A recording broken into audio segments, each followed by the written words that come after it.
नमस्कार दोस्तों, स्वागत है आप सभी का आपके अपने इस YouTube चैनल पे। और दोस्तों आज की इस वीडियो के अंदर मैं आपको बताने वाला हूँ कि हम हमारी कुंडली में हम किस तरह से देखें कि हम जिसके साथ रिलेशनशिप में है क्या उससे हमारी शादी पॉसिबल होगी या नहीं होगी।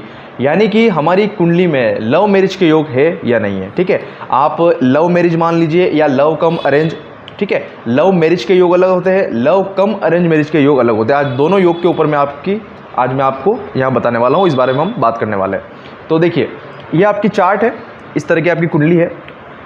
अब आपकी इस कुंडली में आप देखिए कि यहाँ पे आपका जो लगन है वो कोई भी एक नंबर यहाँ पे राशि आपकी लिखी हुई होगी। ठीक है, कोई भी एक राशि में ले लो। तो जैसे मान लीजिए आप मेष लगन, एक नंबर राशि है। ठीक है, तो 2, 3, 4, 5, 6, 7, 8, 9, 10, 11 और 12।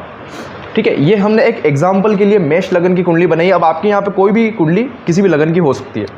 आपने ये देखना है कि आपका कुंडली का जो ये 7th हाउस है, ये वाला जो घर है आपका, ठीक है, इसको हम बोलते हैं 7th हाउस। ये हमारे शादी का घर है। ठीक है, और ये जो 5th हाउस है ये हमारे प्यार का है, हमारे रिलेशनशिप का। यहाँ से हम देखा जाता है, हमारे प्यार को देखा जाता है, हमारे लव को देखा जाता है, जिससे हम प्यार करते हैं। ठीक है ना। सो आपने क्या देखना है, आपने सबसे पहला एक चीज़ आपने ये देखनी है कि आपका इस घर का संबंध क्या आपका इस घर से बन रहा है। अब वो संबंध कैसे बनेगा मैं आपको बताता हूँ। जैसे यहाँ पर आपकी जो राशि लिखी हुई है, जैसे सपोज़ यहाँ पे आपके लिखी हुई है 5 नंबर राशि, तो यहाँ के जो प्लैनेट है, जो लगन, यहाँ के जो लॉर्ड है वो आपके सूर्य महाराज हो गए, और यहाँ के लॉर्ड शुक्र हो गए, क्योंकि यहाँ पे 7 नंबर राशि है। तो यदि आपकी कुंडली में इन दोनों का कंजक्शन कुंडली में कहीं पर भी बन जाए, ठीक है, कहीं पर से मेरा मतलब ये है कि जैसे अगर 6, 8 और 12th में बनेगा तो थोड़ी प्रॉब्लमेटिक वाली यहाँ पे बात है, जिस पे मैं आपको आगे बताऊंगा। लेकिन इन घर को छोड़ के अगर इन दोनों का कॉम्बिनेशन, ये दोनों प्लैनेट आपके चाहे किसी भी घर में एक साथ आ जाए, तो आप मान के चलिए आपकी कुंडली के अंदर लव मैरिज के योग प्रबल है, यानी कि एक स्टेप आपने पार कर लिया।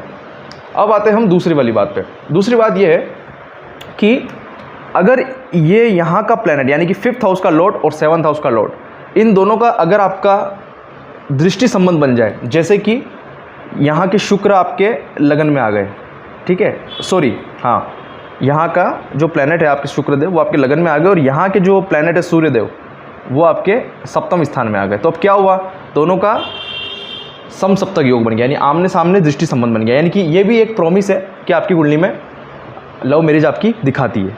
ठीक है, इसके साथ ही आप ये देखिए कि लड़का हो या लड़की हो, दोनों की कुंडली में शुक्र को देखना बहुत ज़रूरी है। ठीक है, ये देखना, ये एक बेसिक चीज़ है, शुक्र को देखना बहुत ज़्यादा, क्योंकि शुक्र ही एक ऐसा प्लैनेट है जो लव रिलेशनशिप करवा के और शादी कराने में हेल्प करते हैं। ठीक है, तो यहाँ पे देखिए कि चाहे लड़का हो या लड़की, दोनों के चार्ट में शुक्र की स्थिति को ज़रूर देखिए।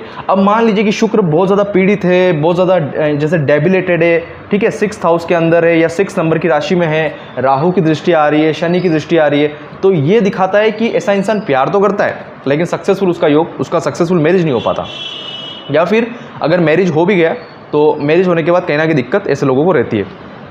ठीक है, तो यहाँ तक आपको क्लियर हो गया दोस्तों।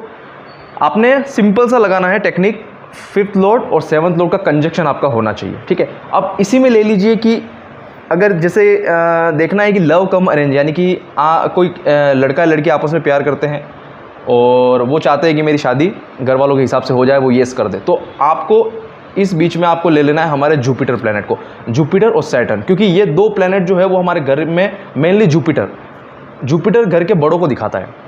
ठीक है, तो जैसे अब मान लीजिए फॉर एग्जांपल, जैसे यहाँ पे आपके यहाँ के लॉर्ड आपके सूर्य हो गए, वो मान लीजिए आपके सूर्य यहाँ बैठ गए, और प्लस यहाँ पे आपके 7th हाउस के लॉर्ड शुक्र भी बैठ गए। ठीक है, तो दोनों का कंजक्शन हो गया। ठीक है, राइट।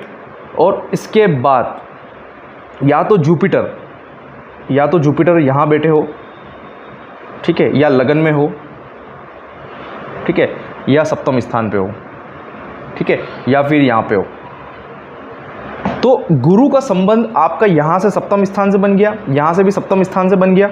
ठीक है, लगन से भी 7वें स्थान से गुरु का संबंध बन गया। यानी कि आपकी शादी होने के पीछे, आपकी शादी होने में कहीं ना कहीं आपके घर में जो बड़े लोग होंगे उनका बहुत बड़ा रोल रहने वाला है।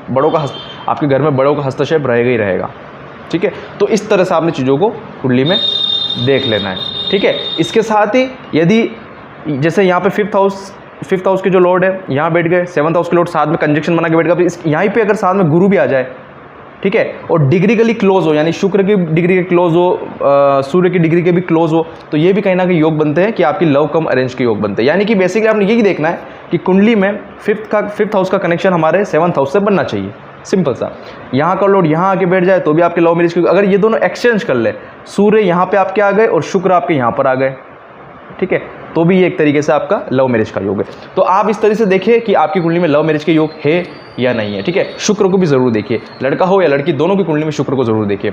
तो कुछ ये बेसिक चीज़ है, इस तरीके से आप एक बार अपनी कुंडली के अंदर देख सकते हो। लगन कुछ भी बन सकता है, यहाँ पर कोई भी राशि आ सकती है, यहाँ पर कोई भी राशि आ सकती है, उन दोनों के प्लैनेट कहाँ पर कैसे है वो आपको देखना है, ठीक है सर, ठीक है दोस्तों। तो अभी के लिए इतना ही दोस्तों। ये अगर आपको जानकारी, अगर वीडियो अच्छी लगी हो तो वीडियो को लाइक जरूर कीजिएगा। अभी के लिए इतना ही दोस्तों, बहुत बहुत धन्यवाद।